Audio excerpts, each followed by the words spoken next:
Hey, just to make you angry, we did find something fun on the internets. Oh, no. Related to the Xfinity series. 2023 Xfinity standings with the F1 point system. After Kansas. Just stop. Just stop. I don't care.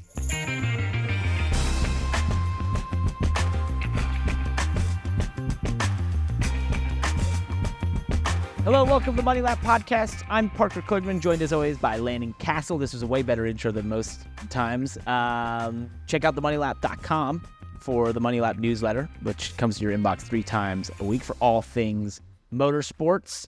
And Landon, we start this week, our 21st episode, with the PR Lap and some interesting reviews out there. Both 5 stars. One, I believe, could potentially be in the wrong spot for this person. So they said on Apple Podcast reviews, delicious, 5 stars from J. True. The wife and I stopped by for brunch. I had the best quiche. Quiche?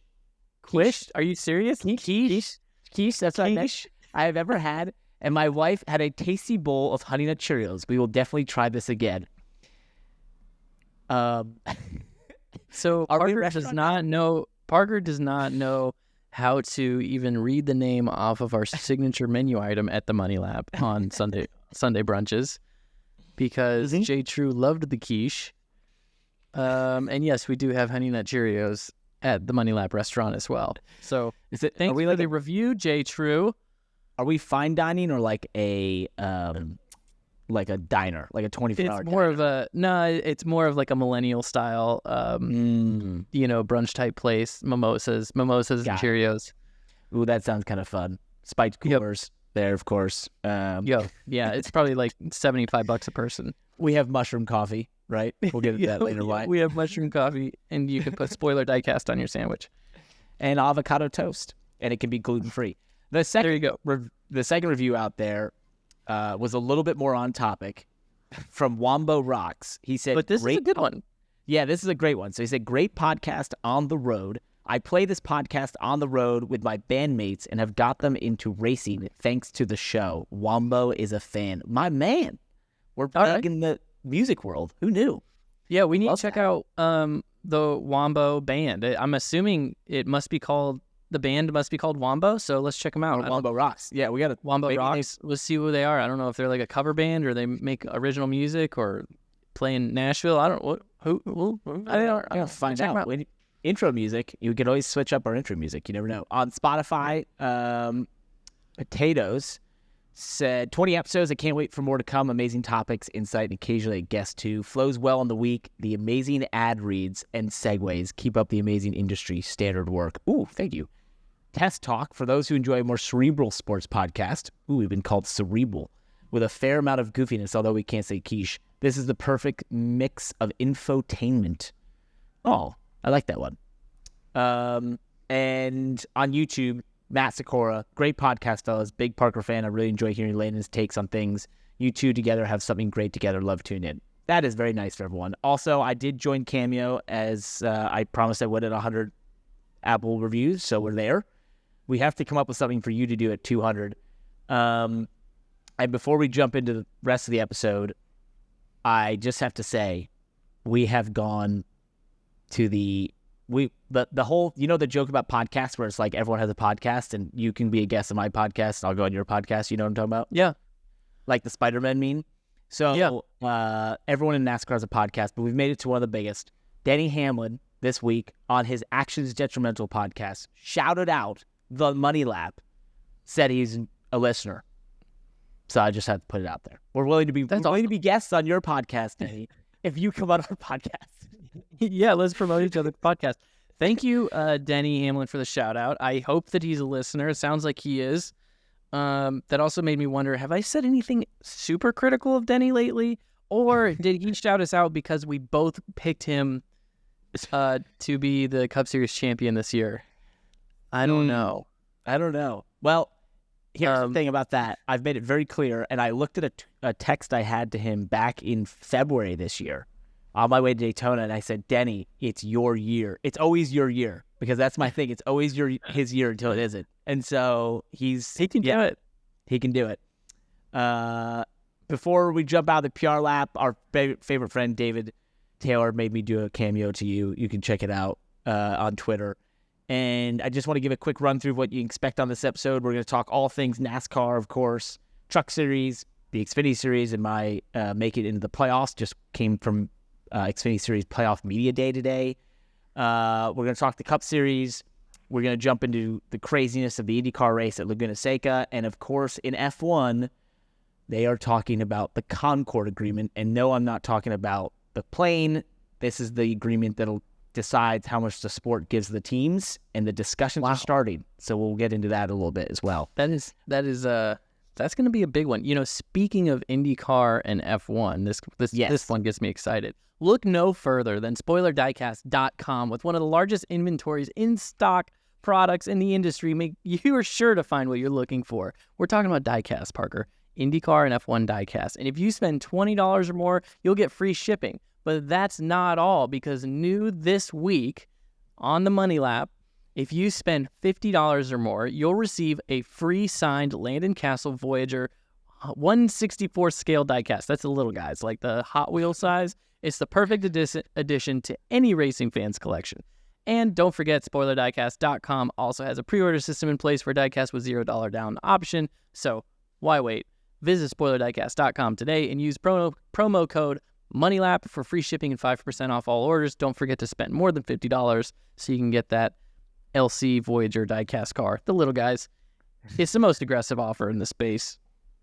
Combined with discount, I think it's going to move the needle here. I think we're going to get some action. I think that's awesome. We did promise that we had something cool happening with them, so now people know they can get one of those signed diecasts. There's a limited quantity, as they know. There will be no more Voyager cars made in the future. There's an unlimited quantity. I signed a gazillion of them. Oh, okay. Sorry. No, really. I think I signed 24, 12, I don't know, maybe a dozen of them. I'm not sure. So yeah, there is a limited quantity. Spend $50 or more, you're going to get one of the little ones there. We'll get a bunch of them around my house. So it's cool. It's good stuff. Well, those would be fun to see, and I won't steal any of them from anyone. So go order, spend $50 or more at SpoilerDiecast.com, and beat me to it so I don't get one of those. Let's start with NASCAR in the Truck Series as we jump into all the motorsport topics around the world. Incredible finish this past weekend. Late race pass by Christian Eckes. It's one of the coolest finishes, 3 wide, that sort of thing I've seen in trucks in a while. But Christian Eckes put it on him late there on the high side into 3 and 4, made an awesome pass. And I didn't, in trucks, it's so interesting watching trucks at mile and a half because they're this mix of high downforce, yet the drag is so high they can create huge drafting effects in the right scenarios. But the tires wear like a stock car, so it's always this weird mix. But occasionally it can create a huge run for a truck behind 2 other trucks. That's what Christian used to his advantage. Yeah, I mean, that's even at a place like Darlington where the tire fall off is tremendous. You see a lot of that drafting, and side drafting. And I think that this is where, brings back a conversation we had a couple weeks ago and where Denny had made a comment about the Truck Series being a good place to find future Cup talent. And I think that Denny was, if I remember right, Denny was kind of talking about 2 different things. I think he was, touting the talent that's in the Truck Series, which Parker and you and I kind of disagreed with a little bit. Not that those drivers aren't talented, but definitely didn't want to overlook the talent that's in the Xfinity Series.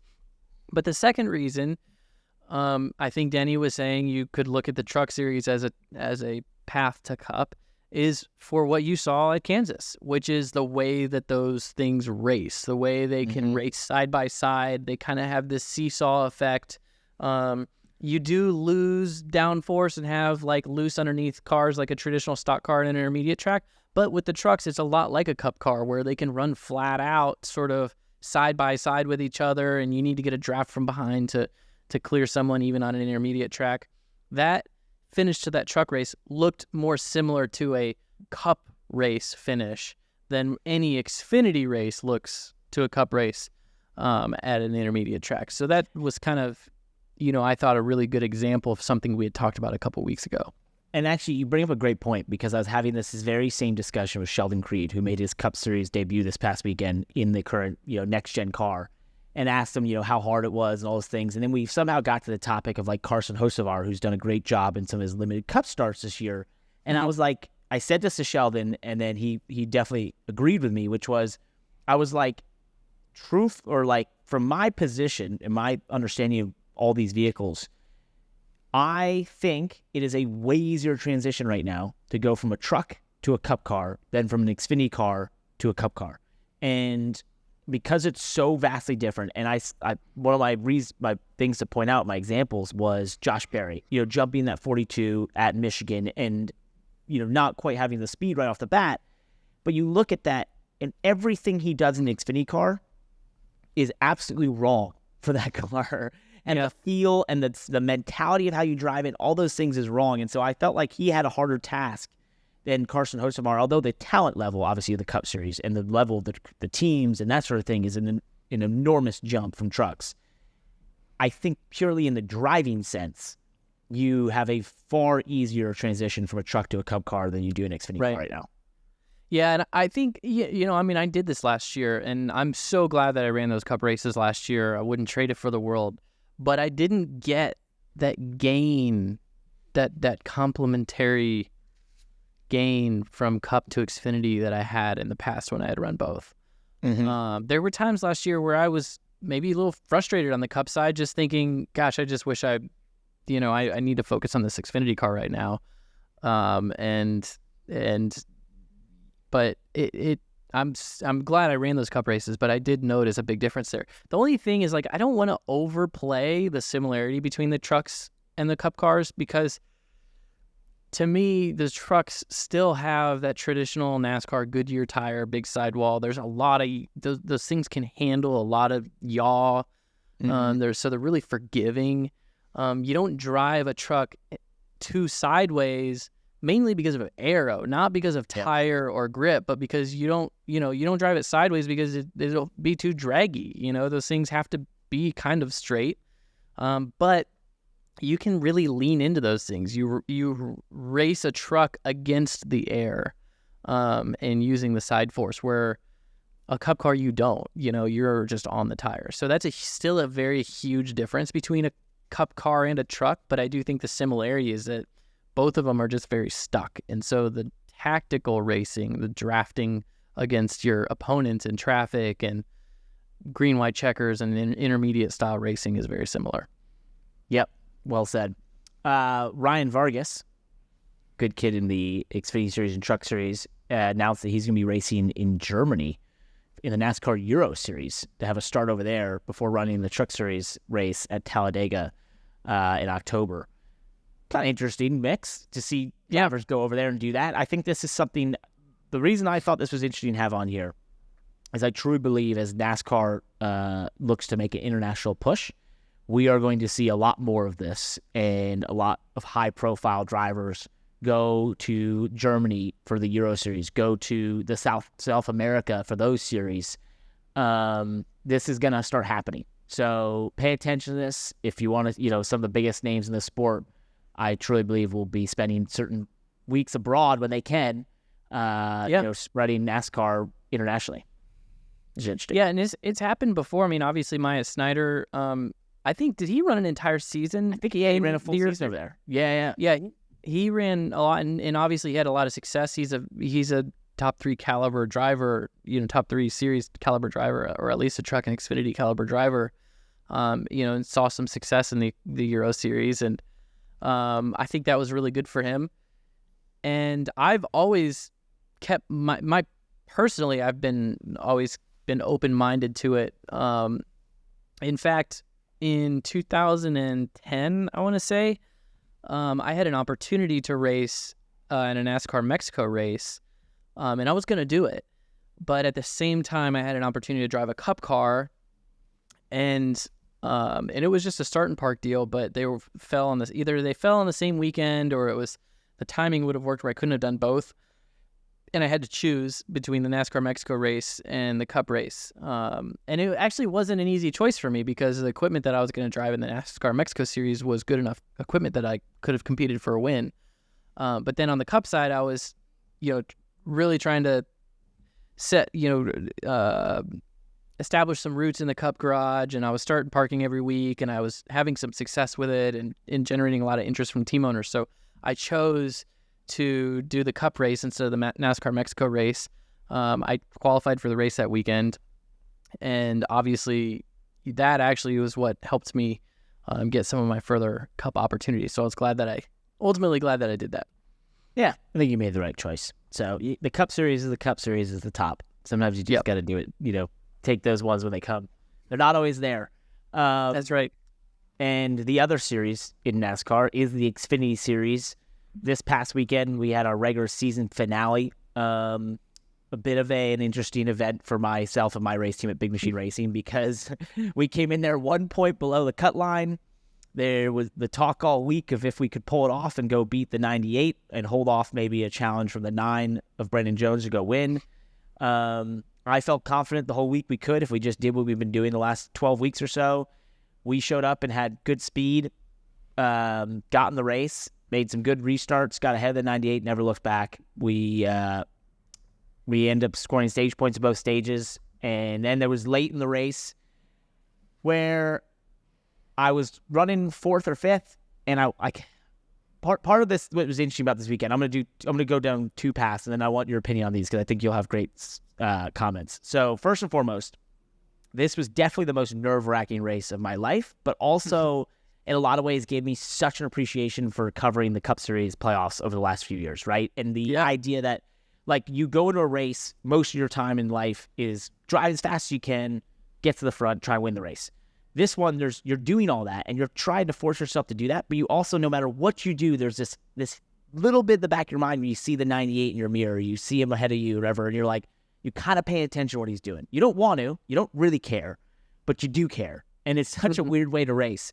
But you have to put that aside, and you have to focus on what you're doing, right? Because that's the only way you can get the performance you need. And then the other side of it was we get late in the race there, and the 9 gets the second, and suddenly I've gone from, being allowed to be at 99% to being like, I got to go. Oh, shit. And just, I got to go, right? Like, it's just, there's no other answer. And they're all like, you're good. And I'm like, no, I don't believe we're good because the 9 is sitting there in second. So if we get a restart, which I didn't know he didn't have another set of tires, but I was like, if the 20 blows a tire and we stay green, that guy's going to win this race. Yeah. So I felt I had a car that could compete with him. The only thing I couldn't do through the day was be as aggressive on the wall as I wanted to be. I went the 99.9% aggression level of the wall that I thought I could use, but there was that little bit like the 2 was able to use that I wanted to, that I think would have got us to be in a second place car, but I just couldn't do it. Nonetheless, in the end, we were successful. We transferred. That was a cool moment for our race team, but man, I know you've been in this position. Like, that is a crazy way to race. Yeah. Well, I want to make level. I want to go into that for just a second here because and 2 things. First of all, I think, now that we can look back on it, one thing that's really should give you some confidence going into the playoffs is that, I know the 98 had their problems, but you obviously ran well enough that I think that you earned it. You would have earned it anyways. And you were going to outrun the 98 even before his problems. So it's kind of cool for you to not just, get through, and 98 had his issues, whatever, but to run the way you did. It's like, I think you would have made it anyways. The best he was going to finish is 7th or 8th. Yep. But one thing to kind of talk about how you're like nervous for this race and, the race sort of coming down to a moment, and that being a new experience for you, or a relatively new experience for you. And I can relate to that in a sense that drivers like us, you and me, who have kind of we've spent the majority of our career in these grinding out. I'm trying not to use the word journeyman, but it's like these journeyman. I hate that word too. Weird. Whereas like we're grinding it out, or you're always our focus in our season, in our races, are much more cumulative than they are zero sum, because racing is not a zero sum sport. There isn't a winner and a loser in every race, right? especially if you're driving. I know that sounds silly because there is that was a little silly because there's one winner and everyone else loses. There's one winner and everybody else is a loser, but everybody has different ways that the outcome of their race contributes to their season, right? Yeah. So especially if you're a driver like myself or yourself through our majority of our careers driving for some of these small teams or challenger teams that are trying to work their way up, winning is just not on our radar. That's might be really far out. Like our radar is saying, hey, how do we get this team into the top 25 and then the top 20 and then top 15 and consistency or keeping the car in one piece.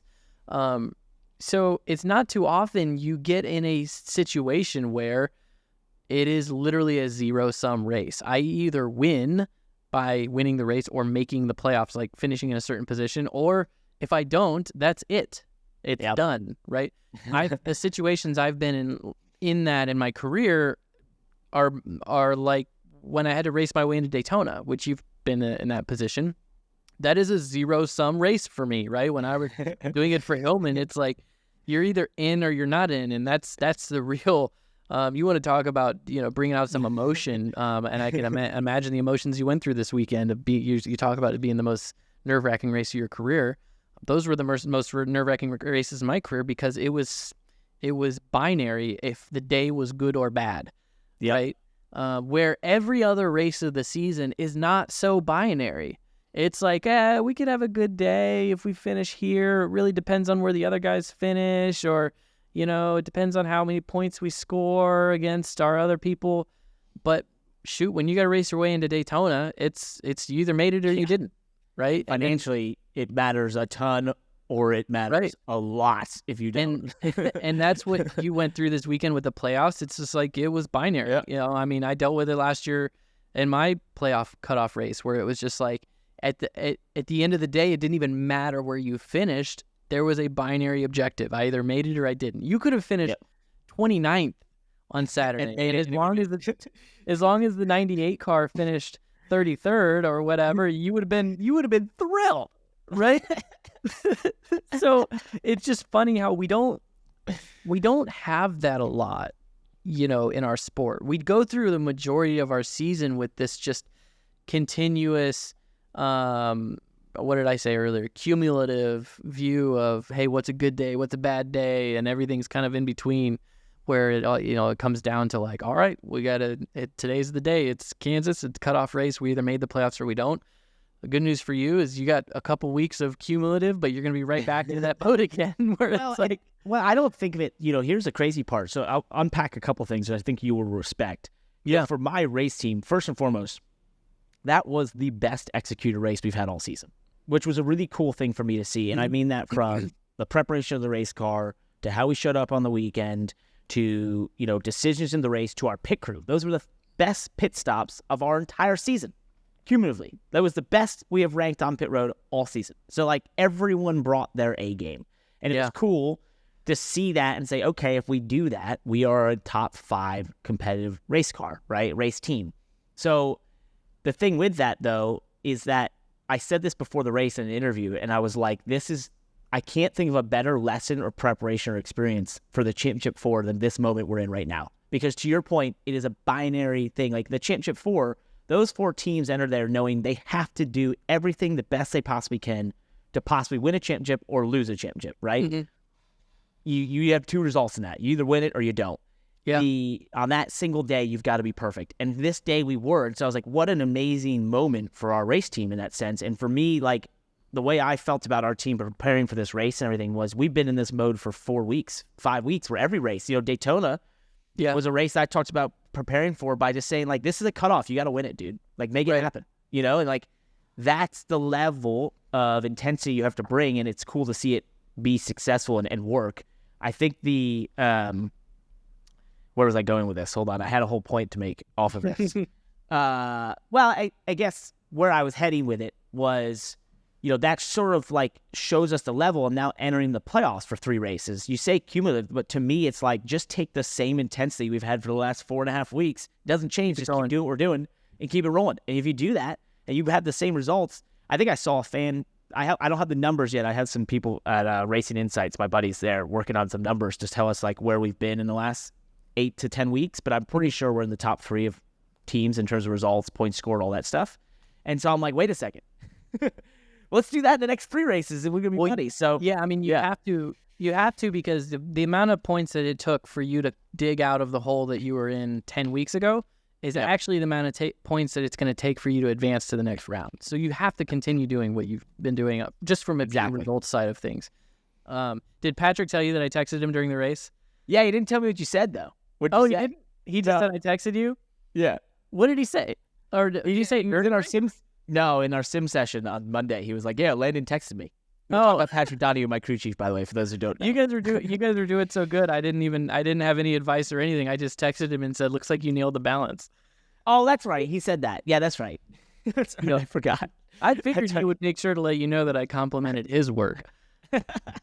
He did. Like any drivers and crew chiefs are very similar. We like to be. Yeah, I figured that'd be like written on the big shop whiteboard or something that Landon said that Patrick nailed the balance. That's good stuff. Yep, he got it. That was cool. But yeah, the whole team, dude, it was really cool. I think that for me the coolest thing to take from that was that everyone entered that race knowing what was at stake and just rose up and nailed it. And so I'm like, all right, we've all had that capability. We've seen it. Let's bring that in the next 7 weeks and see what happens. So the next day I had to do pit reporting at Kansas. And I will say it was pretty funny because it felt like winning a race in terms of the amount of texts I got. And then also like all the people in the Cup garage were like, "Hey man, good job," all this stuff. And I was like, "That's cool. I did not know it was such a big deal." So I appreciate it. But hey, one thing that did help me on this Kansas, on this regular season cutoff to make the playoffs was it was a packed week. It was a tough, intense day. But before the race, I made sure to have 4 Sigmatic Think coffee, of course. Because first, this is a true story. Made sure within about 2 hours before the race, I said, you know what? I need something to get me locked in. I need to be able to focus on this and bring my best ability possible. And therefore, I took one of my 4 Sigmatic Think Coffee travel packages I have and instant coffees, poured it in a cup, got some water, put it in there, and drank that beforehand because I truly believe it was what I needed to power me to the playoffs. And sure enough, it was one of our best races of the season. I locked in, was able to perform at a high level for the whole race and drive us into the playoffs. If you want to try the coffee that powered myself into the playoffs, head to foursigmatic.com. That's FOURSIGMATIC.com for the Think Coffee. Go get that and use the code MONEYLAP for 15% off to try the very coffee that powered me in the playoffs. Or check the link in the description. We also have something really cool happening with Four Sigmatic where we're going to be giving away some pretty cool prizes that are worth a lot. So stay tuned for that. Go sign up for our newsletter if you haven't. That's themoneylap.com to sign up for our newsletter. It's probably going to incorporate the podcast and the newsletter to get this giveaway. But check it out, foursigmatic.com. I got one of those. Now I can't even tell you the brand name. I think it's called Chemex. I got one of those fancy pour-over automatic coffee makers. I know that sounds like a oxymoron. It's a automatic coffee maker, but it is a pour-over style. So like the way that it drips the coffee into the fancy glass-shaped thing, it does it in a pour-over style. And I've been making my Think coffee with that. It's been delicious. I love it. I love that. That's awesome. Hey, just to make you angry, we did find something fun on the internets. Related to the Xfinity series. So NASCAR with F1 Points Central is the Twitter name. It said the 2023 Xfinity standings with the F1 point system. After Kansas. Just stop. I don't care. I don't care. If you want to find it, go check it out there. All you have to know is John Hunter Nemechek would be the lead right now by 36 points over Austin Hill. I would be 7th, but as of this last week was mathematically eliminated from title contention, unlike with the playoff format. Good news, bad news, right?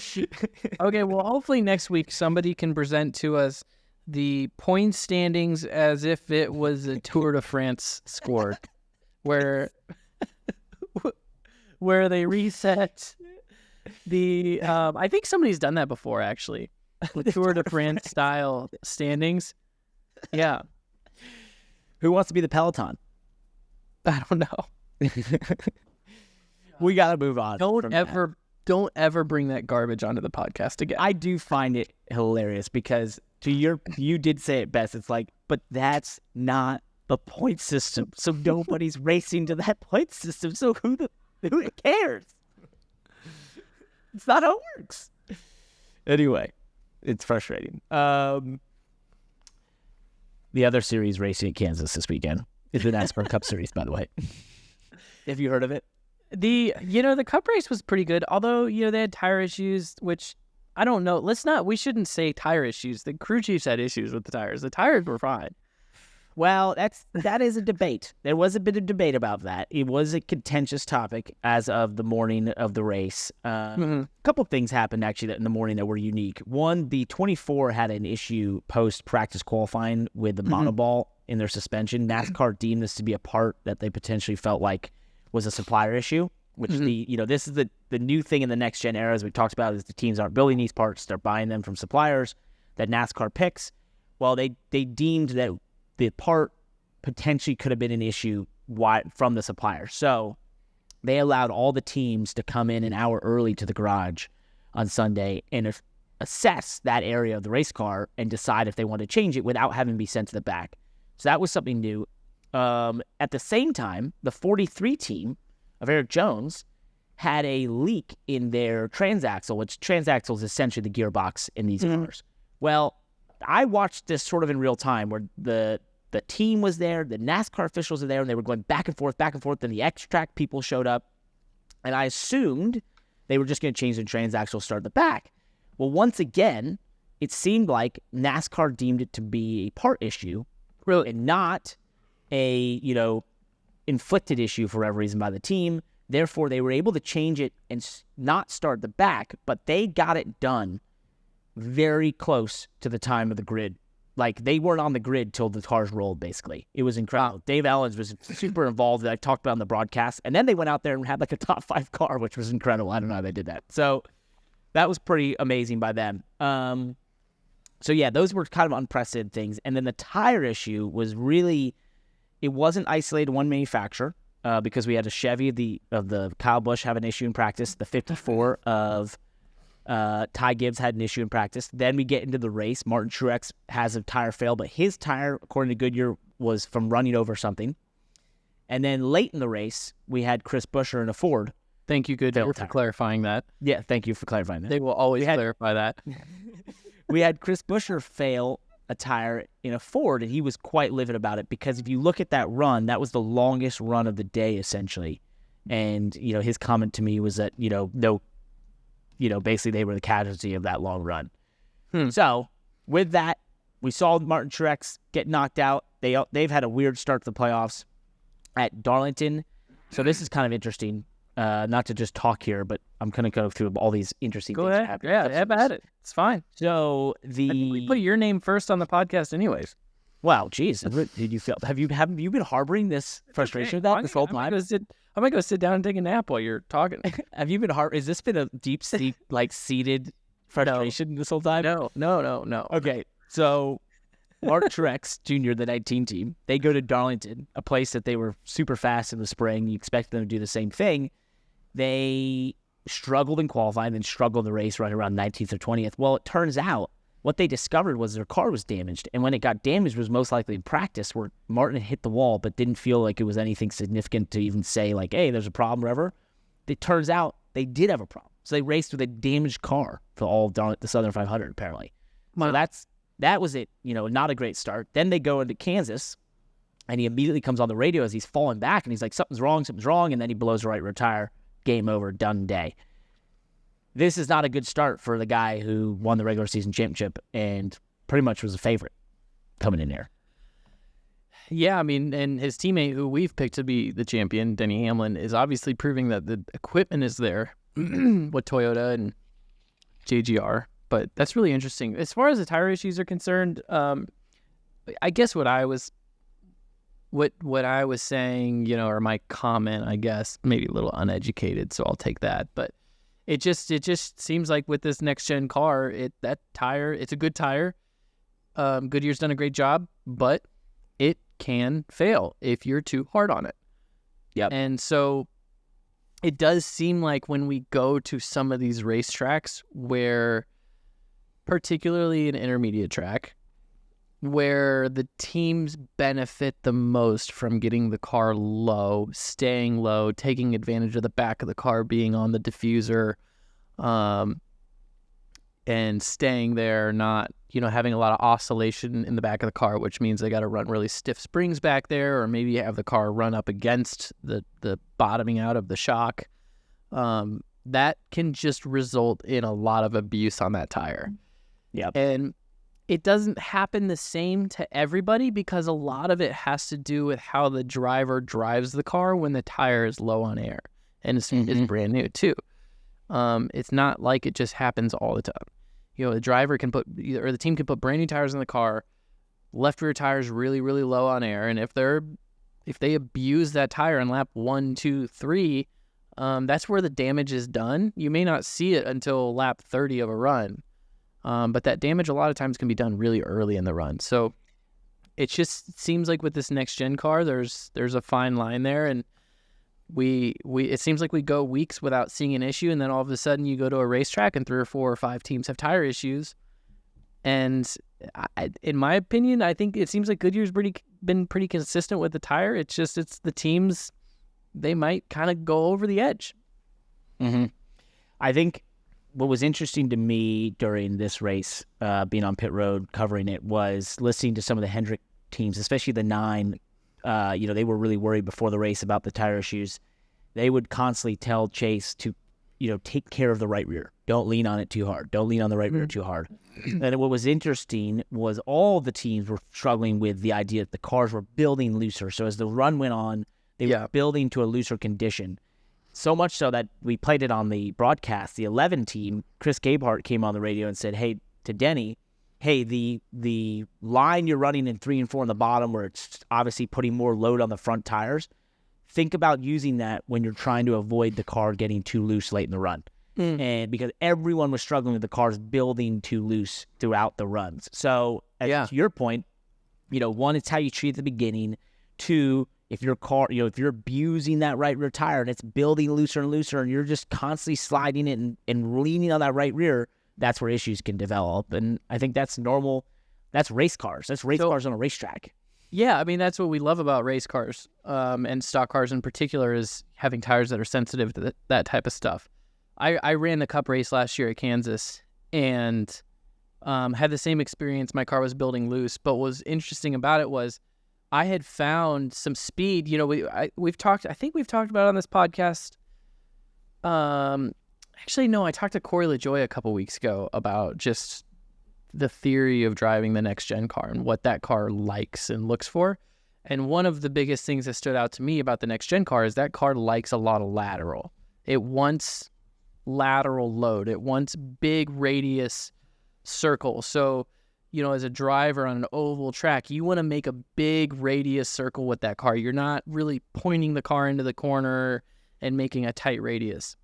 That's why even at a track like Watkins Glen, we see the drivers using way more runoff off of turn 1 than we've ever seen in the past, because this next gen car makes a lot of grip on a big radius.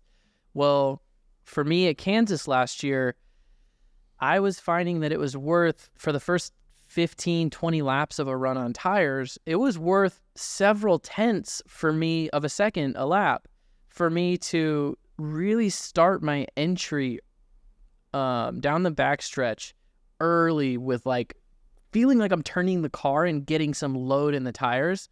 But the penalty on the long run on the right rear tire was tremendous. And I remember at the end of the race thinking to myself, man, if I had to do this race all over again, I don't know how I would balance this car to make it right, because there's a couple tenths of speed for me to just abuse the right rear tire. But the penalty at the end was tough. Yeah, I think that was a consistent theme for drivers still this weekend in terms of the balance you're talking about, because some of them would talk about, I can't start any tighter firing off, but I need to be tighter later in the run. And so it's like they're not managing it correctly, right? It's really hard to manage a car that builds loose on a long run. Mm-hmm. It's a lot. For me, it's a lot easier to manage a car that starts loose and builds tight. You know, I feel like you can. I like that feeling, because if a car starts loose and builds tight, making a car drive tight on the short run is manageable, and then once a car starts to tighten up, always having that security of knowing the car's heading in a tight direction, so I can abuse the right rear, right? Like I can lean into the right rear because I know the car wants to go tight anyways, so I can always lean into the right rear. And leaning into the right rear generally is loose is fast. Make the car loose, make it go fast, right? Is kind of a good way to look at oval racing. So when the car's building tight, you just know, hey, I'm going to continuously lean against the right rear and manually, as from the seat, balance the car out. But when the car's building loose on a long run, I feel like it's a lot easier for the car to get away from you. Yeah, I agree with that. No, I'm not going to agree. I can agree with what your approach is. I'm going to disagree with liking that direction. I find often sometimes okay, no, I'm going to think about this another way. Hold on. I feel like at times, at places where you can run multiple grooves or run the wall, I don't mind when a car builds loose, because I always feel like the wall is something that can catch me, and I can always run a very loose car at the wall. Mm-hmm. When you have a very tight car, I find it very restrictive in what I can accomplish and what I can do, and occasionally. And so I find myself, now, my way I'm going to contradict myself here is to say I don't want either of those things to happen. I just want it to be perfect, be fast. But that's my mentality a little bit. Like this weekend, even in the Xfinity Series, I felt like we were building loose on exit with these cars and loose in, and you would get tighter in the center for those reasons. But we were all, still trying to gain that grip on the exit. So let's focus on the end of the race. You mentioned it. Denny Hamlin had probably the best car of this race. I mean, he had a really funny radio that only Denny, we put on the broadcast, only Denny would do. Only guy who has the confidence to say such a thing, which was, he was running about 6th or 7th, and he said, these fellas up front don't know what's coming for them. Like, damn, that's good. Sure enough, he lived up to it. He got to the front. He had the dominant car in stage 3. They just executed a really clean race up until the final. We had this caution with 6 to go or so with Buescher. They have pit stops. They take 4 tires. A couple cars take 2 tires. The 99 takes 0 tires, which was never going to work with 2.5 seconds of fall off.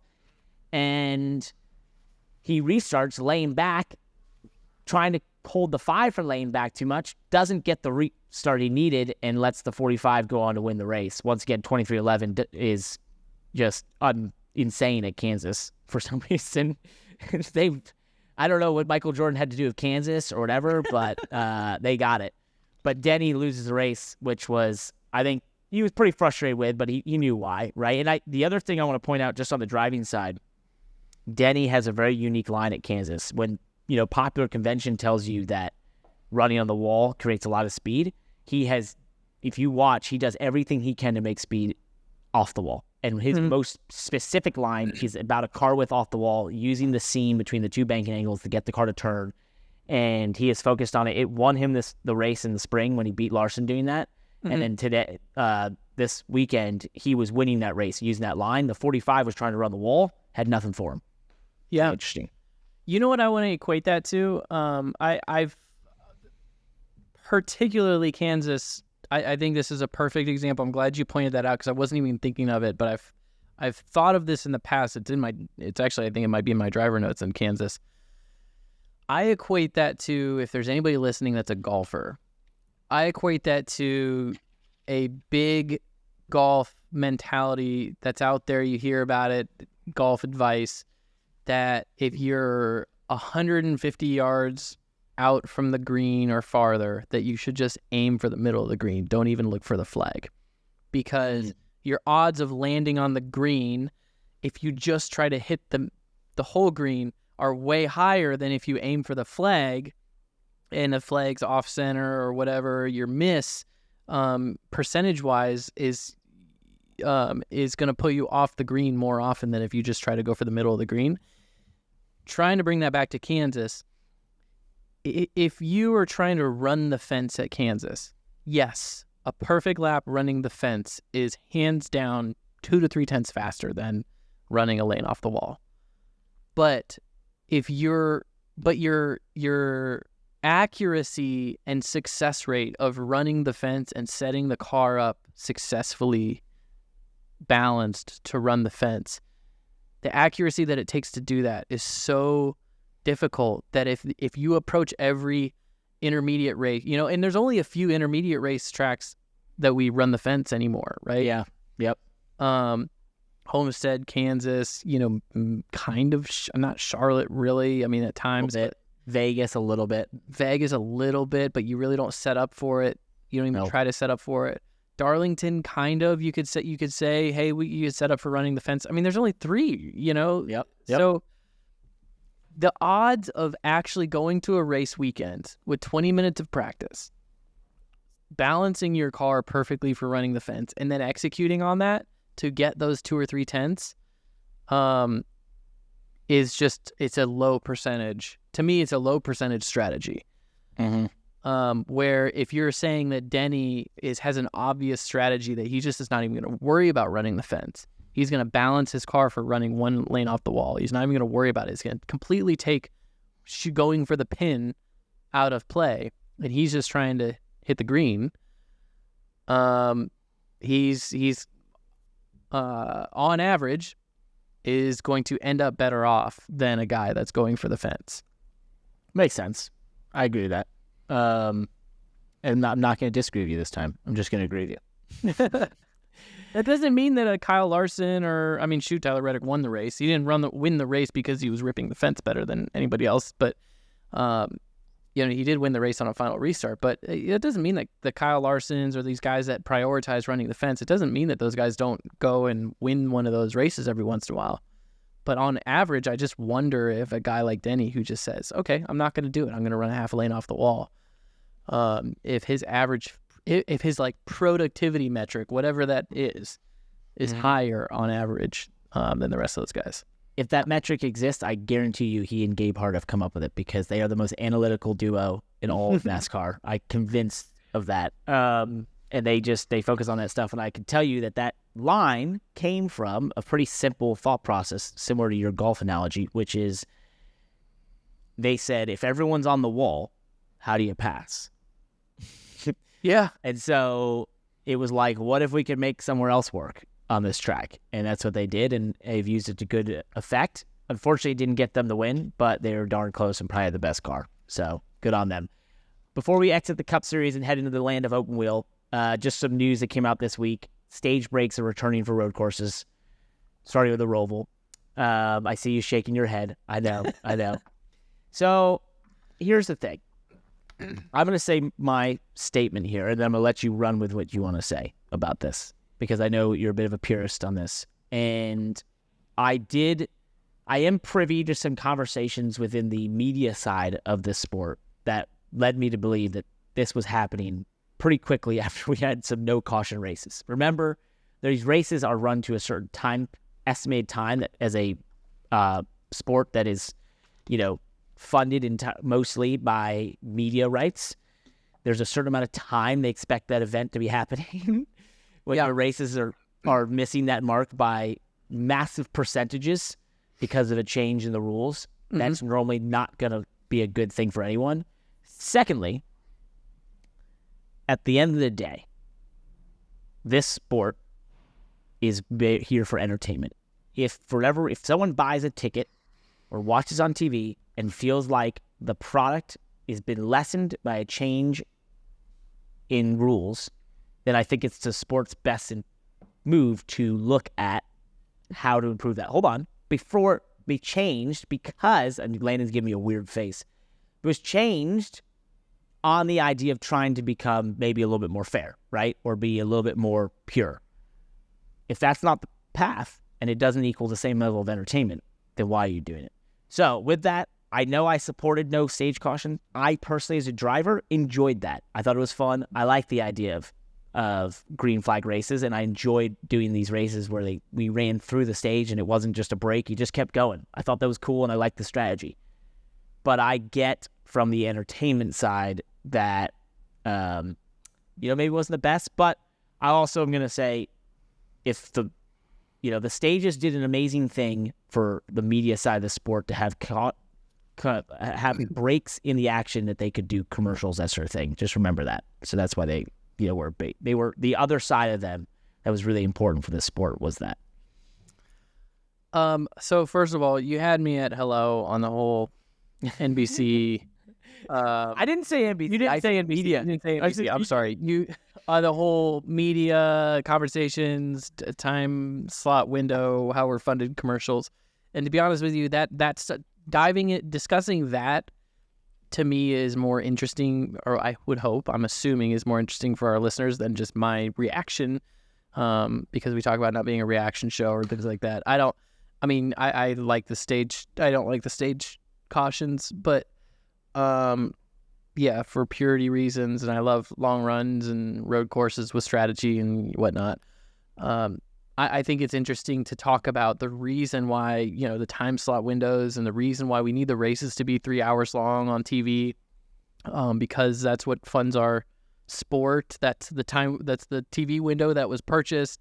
That's how the business works. I think that's really interesting and really a good point. And I think one thing that affects that is that, a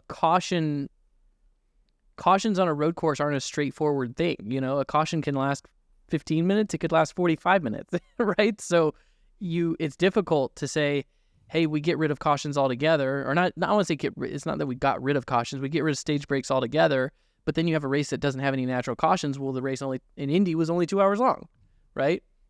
Yep. So it's hard to manage that. You could make the road course race longer. You could make the duration, like the laps of the race longer. But then what happens if you have a bunch of if you have 3 or 4 natural cautions? Well, now you have a 4.5 hour race.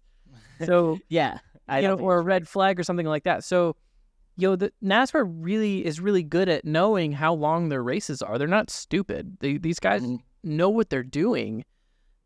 It's just that when you have a race that goes green flag caution free, it's a pretty darn short race. So time-wise. Well, I shouldn't even say, well, hold on. I'm actually extrapolating a little bit. I'm not saying that's the sole reason this was changed, right? Some of it I think is entertainment. No, but I want to get to the entertainment point too. Hold on. That's the only other real quick. I think I should clarify on that. I should clarify on that whole point though. Mm-hmm. That is not like a direct quote from anyone within the media world or whatever. It was just my interpretation of looking at timing of races and saying, wait a second, knowing how this all works, it's in no one's best interest that a cup race is sub 2 hours or whatever, right? Like that is not the intention of the NASCAR Cup Series. It is a event that, if you buy a ticket, you're not getting the full time. And I agree with that. You should, you know what I mean? So I think that's what I was trying to say. I wasn't saying directly. So should we lobby for time-based cup races? That's just make it a 3.5 hour race? So hold on, one thing I did think about was like, what? I was like, that? I just don't want anyone on here to like quote this and be like, well, Parker said it came from an NBC meeting. Yeah, NBC said they need more time for commercials. No, that's not what I was saying. What I was saying was it's not in the best interest of the sport. I thought that's your thing. I thought you said you had a meeting. No, I'm privy to just things, but that's not what I was. Okay, I'm just teasing. I know. Okay, so what I was trying to say was it's not in the sport's best interest to have such a vastly different time period when you're trying to sell. When you have something that goes sub 2 hours, when some of these things are 5 hours, what the heck are you doing, right? Like, this doesn't make any sense. No, I get that. An NFL game doesn't go suddenly an hour and 30 minutes, right? No, I agree. I understand that. I agree with that. That's what I was trying to agree with. Sorry if I put you in an awkward spot by putting words in your mouth. Please don't quote me AI-generated quote articles that is certain websites that are just going to quote this podcast transcript. So that's that. And then as far as the entertainment comment, it just raises red flags for me. We've talked in our group thread with a industry executive who will not be named but has been referred to on this show several times. Our special guest, our ghost special guest, who will never actually be on the show, but is a great contributor and listener, is a great person to have this entertainment debate with, who I've had it with in the past. And you will hear this person and a lot of people argue passionately that we're an entertainment business, right? And it's all about entertainment. We got to entertain the fans. And I get that. And I agree with that. But I look at that and I take it 10 steps further and say, where do you draw the line? And if your guiding light is entertainment, where does it stop? Does it stop at professional wrestling?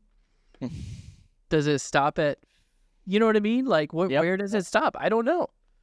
Like, does it stop at knowing the outcome of the race before it even gets started? Where do you draw the line between your identity as a racing series and your identity as an entertainment property? Or is that the eternal balance that the brass at NASCAR has to continuously keep in check for their brand and for their business? I think that's I think that it's just that whole comment about, well, we're an entertainment business. I think using that as a reason for why we make decisions like this caution stuff is a very cheap and dangerous justification. That's, I guess because it's not quantifiable, right? Right. What is entertainment? It's different in everyone's eyes. Right. So that I can see that, and I can agree with you there. Josh, our producer, says, bring back the caution clock. Absolutely not. That was the stupidest thing ever. I hated the caution clock. Do you know about, so in the truck series we did it, you raced for like 20 minutes, but it was the stupidest thing ever. So you go 20 minutes, but the stupid thing for me was that's a thing that has existed in NASCAR. Yeah, it lasted for like a moment. Oh my god! I want to say 2016. It was pre-stages, and then stages happened. So one thing that I hated about the closest thing to a caution clock that I know of is, I think the Snowball Derby had a deal for a long time where if you went 150 laps without a caution, they would throw yellow, and I hated that. So no, I don't. So because I don't like. Here's what I like about stages: they're predictable. If you're gonna have not natural stoppages of the race, you make it predictable. My problem with the idea of these, the All-Star race, they do it, which is kind of fun, but to me it then starts to go over your metric of entertainment into wrestling, which is, if you don't know when hold on, I know you put your hand up. If you don't know when a caution is coming out that can be thrown by for no reason that it needs to be other than entertainment, I don't think that's that's not a sport anymore. That's just entertainment. Mm. The other part I was going to say was the caution clock, when it was timed, was really frustrating because as a competitor, hearing you have 8 minutes to go means nothing to me. Now, hearing I have 8 laps to go, I can quantify. When I hear I have 8 minutes, I'm wondering, what the hell does that mean in laps?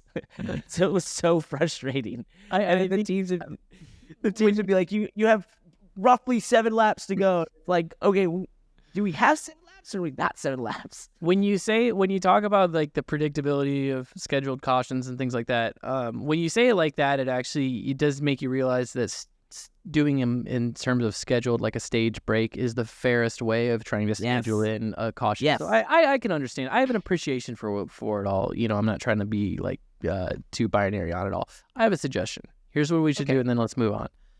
Because this is going to be the show-stopping suggestion that everybody's going to love and agree with, and this is going to end the conversation, because then we can move to the next topic, because this is such a great idea. If we're trying to have 2 or 3 cautions per race, I think they should just randomly select 3 drivers, and those 3 drivers during the race can choose whenever they want to throw a yellow. Use it at your own discretion. Use it at your own discretion for your own benefit at any point in the race, as long as the leader hasn't taken the white. That is pretty funny. Maybe that should be the All-Star race. So there you go. There you go. 3. We get 3 random. We just draw out of a hat 3 names, Denny Hamlin would have thrown the yellow before we took the white this weekend, and had another shot at it. And Kevin Harvick would have thrown it before he got dinged coming onto pit road for the caution coming out from the 45, trying to match him. There you go. Pit road. Had an interesting conversation with him this weekend about that, by the way. It was what did you say? Oh, I think he just was in agreement, like, what a death, like a little bit of just like what a move by Tyler, trying to make it happen. Just wild. Is it similar to you missing a shift on a restart and your competitor running you over and cutting a right front tire? Exactly. It's like, you couldn't replay any of it. I just realized I can't believe I let you tell us about your entire race and we didn't, we just we completely omitted one of the most important storylines. I think that's called failing forward. Yeah, it is. That's exactly what it is. Yeah, some people thought I had the ability to do that on purpose, by the way. I was like, you couldn't do that a trillion times over, nor do I ever want to miss a damn shift. You're like lining him up in your rearview mirror. Yeah. And then being like, all right, lift. Got him. Here we go, man. Nailed it. That's like talking about some Mario Kart stuff. Let's move on. Let's go to the open wheel world. IndyCar had their season finale this past weekend, and it was an insane race. A repave at Laguna Seca admit it was incredibly treacherous offline. And just like in NASCAR, they had a race similar in style. Was it a record amount of cautions? Josh, tell me in the chat here. I can't remember, but it was so many caution laps that the pace car had to be refueled at one point in the race. Every single car took a turn at the front. I texted James Hinchcliffe this week and was like, hey, man, I will say this, though. That race was insane, but it did show the competitiveness of the IndyCar series in that if a car that was running 22nd happened to find itself up front, it stayed there. I thought it was pretty cool. So it showed how close they were. Scott Dixon ended up winning the race because he's just insane. He'll never be stopped. You can throw a bajillion cautions at him in an insane race, and he's still found a way to win the damn race. That's crazy. Yeah, I almost picked him, but I didn't. And it's interesting to see just the treacherousness of offline at a road course. I know it's IndyCar, it's a lot different than stock cars. You and I have kind of talked in the past. Repaves on ovals for stock cars is treacherous offline. Yep. Repaves on road courses for stock cars, not so bad. Actually, it's pretty good. Road America was a little sketchy, though. Yeah, that one disproved our theory. It was wild. Because the only reason Road America was so crazy was we were going so damn fast. We were going 10 mile an hour faster in the braking zone, so we were all suffering brakes. And there's no vertical load there. It's just flat racetrack. You're going really fast until you're not. Until it's over. Well, yeah, I mean, whether you wreck or you have to slow down. You have to, those corners, it's like you're going 180 miles an hour and then it's like 3 downshifts into a 50 mile an hour corner. So can I just say that I hope someone quotes us from this podcast, knowing that we have so many industry folk that listen to it. You're going really fast until you're not. That is the technical analysis we can get here. People, that's like actually one of my responses when people ask me what it's like to go 200 miles an hour, and I'm always like, it's great. You're covering a lot of ground. You don't realize how fast you're going until you stop all of a sudden. That is very true. That's right. That's not speed. It's not speed that kills. It's a sudden loss in speed. I think lastly on IndyCar, I just thought, looking at that weekend, we sent each other the hospitality that Andretti Global now has. Yeah. That series, man, it's just cool to see. They also announced they have a $1 million race at the Thermal Club next year, which I didn't really find out exactly what the format was and such, but it's almost like an all-star event sort of thing. But the Thermal Club is like one of those country club racetracks that they did their preseason deal at outside of LA. And so kind of a cool thing for them to do. And that's for that series, that's a big deal. Their prize money is similar to Xfinity, less than Cup, not similar to Cup. So $1 million is a really, really, really big deal for that series. So that'll be interesting to see. Yeah. Yeah, that'll be a cool race. Now, speaking of money, let's talk about the most flush with it in terms of financial security in the world right now, and that is Formula One, also known as F1. There's an interesting thing that's developing right here, and this is something that happens every couple of years in Formula One, and it used to happen between Bernie Ecclestone and the teams, and it is rumbling to be happening between Liberty Media and the teams, and that is the famous Concord Agreement. And the Concord Agreement is essentially the rights, media rights holders in Liberty Media, or prior to that was Bernie Ecclestone, their agreement with the race teams. And basically, what are you guys going to get? What's your, cut of the revenue of the media rights? How does it all work? Who owns what? That sort of thing. It has always been a contentious thing. It has led to, many times in the past, threats of, a rival series being started, to teams saying they're going to leave. It has been, called out for playing favorites and giving more historical money to teams like Ferrari, who, Bernie Ecclestone was hugely supportive of, because he felt like without Ferrari, there was no F1. Ferrari brought so many fans, that sort of thing. And so it's always been a contentious deal. Well, the Liberty Media CEO, Greg Maffei, I don't know, said he expects smooth negotiations over Formula One's next Concord Agreement, in stark contrast to the snot-gobbling fight of previous eras. Here's the thing. When you have money on the line, and this current agreement runs from 2021 to 2025, and it was far easier with Liberty Media, and I think a lot of that is obviously the growth that's happened and them being far more open to sharing revenue with the teams than Bernie Ecclestone was. But I'm going to give you a scenario here in the next couple of years. We all feel like, and there's even articles out there, that Formula One has potentially maybe met its peak in America, right? And that, hey, this enthusiasm is cool, but this is kind of as big as it gets. Mm-hmm. If that's the case, and they start to read those tea leaves in 2024, and then as we come to 2025, this new agreement has to be had and made, do you think it doesn't become a bit contentious if they feel like the pie is shrinking as opposed to the pie is always getting bigger?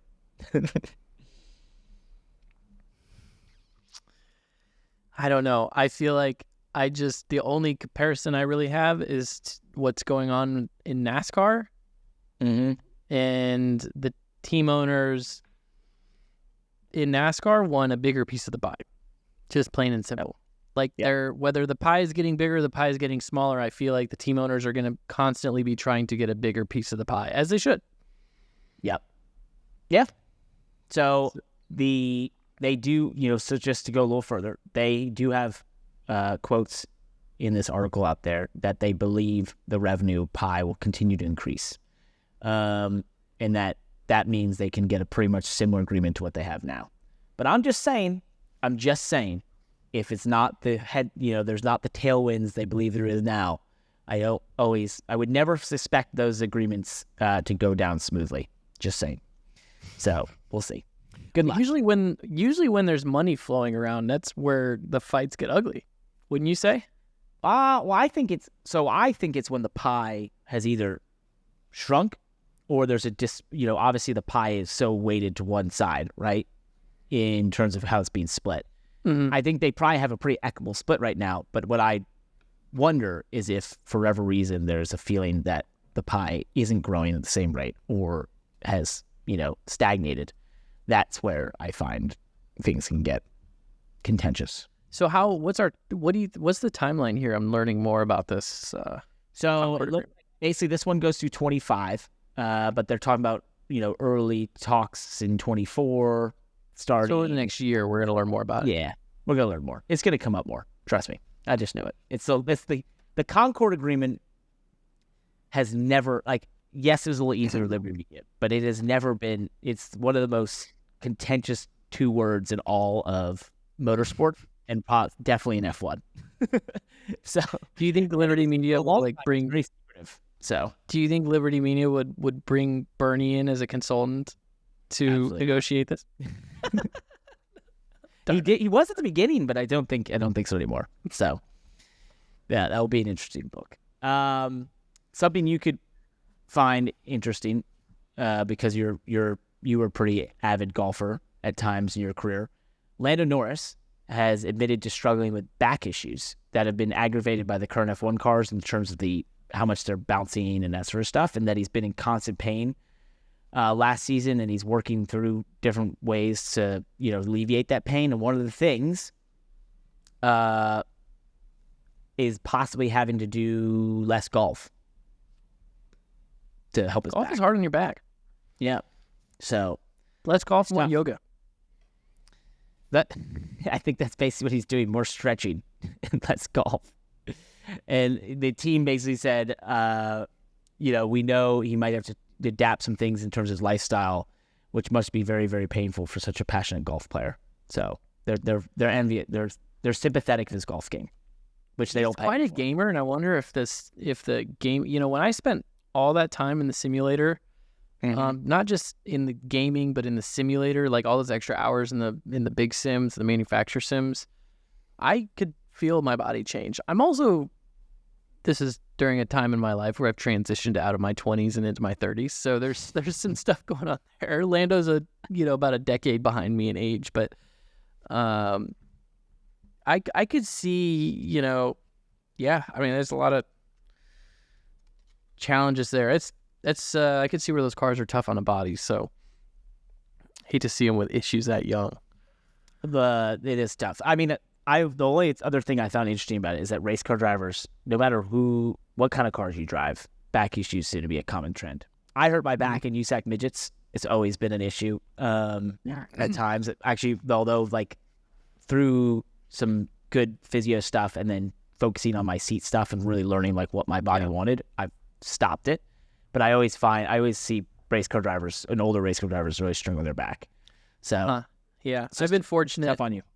I've been fortunate, but fun little fact on me I find interesting. I don't know if other people find interesting, but I have had the same seat and seating position for 15 years. Wow. Haven't changed. So my Butler seats that I run in my truck, I had those done in 2013 for KBM, and that insert done in 2013, and I've never had to change it.